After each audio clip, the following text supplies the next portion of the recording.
Bonjour, Claire de Vlemings. Je vous retrouve aujourd'hui pour cette dernière vidéo consacrée aux caractéristiques des personnes Asperger. Et aujourd'hui, je voulais vous parler de nos talents et de nos qualités. Les premières qualités qui me viennent à l'esprit sont des qualités liées au fait que nous sommes des personnes franches et candides. Ça va faire de nous des personnes honnêtes. Il n'y a pas de malice chez un autiste Asperger. Ça va faire également de nous des personnes loyales, des personnes dévouées, parfois même trop dévouées. Ensuite, un certain nombre d'entre nous ont des capacités d'organisation et de planification qui sont réellement remarquables parce que nous avons des rituels, nous avons des procédures que nous exécutons toujours et donc nous avons l'habitude d'une certaine structure que l'on va reproduire dans le monde professionnel. Après, les autistes Asperger sont des gens intelligents, voire très intelligents, voire extrêmement intelligents.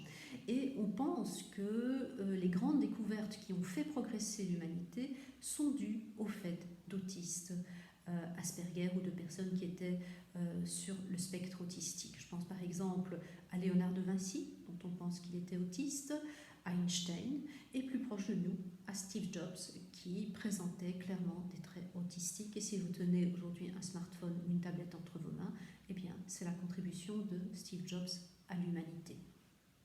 Après, nous allons avoir des talents et des qualités liés à nos intérêts spécifiques. Comme je vous l'ai expliqué, nos intérêts spécifiques peuvent être dans absolument tous les domaines de la vie. Et une fois que nous avons un intérêt spécifique, eh bien, nous allons être passionnés à propos de cet intérêt. Nous allons être extrêmement enthousiastes. Nous allons être curieux d'apprendre, d'en savoir plus. Ce qui va faire que très souvent, nous allons devenir de réels experts dans notre domaine. Et finalement, ensuite encore, nous avons beaucoup de créativité. Et cela est dû au fait que chez nous, ce n'est pas l'intelligence émotionnelle qui va se développer en premier lieu dans la petite enfance, parce qu'il y a ce fonctionnement cognitif différent. Et donc, d'autres parties du cerveau, dont la partie créative, vont pouvoir se développer et nous permettre par la suite de fonctionner en pensant en dehors du cadre, vu que nous ne sommes pas dans le cadre.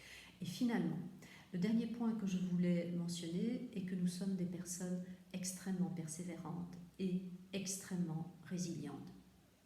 Parce que nous vivons dans un monde que nous ne comprenons pas, qui ne nous comprend pas, et malgré cela, nous voulons avancer. Malgré cela, nous voulons progresser. Malgré cela, nous voulons vivre. Et malgré cela, nous voulons vivre la vie que nous méritons de vivre. Et donc, nous avons acquis une résilience absolument extraordinaire. Voilà, ceci termine pour aujourd'hui. Demain, je vous retrouve pour une vidéo de coaching, évidemment consacrée à l'autisme Asperger.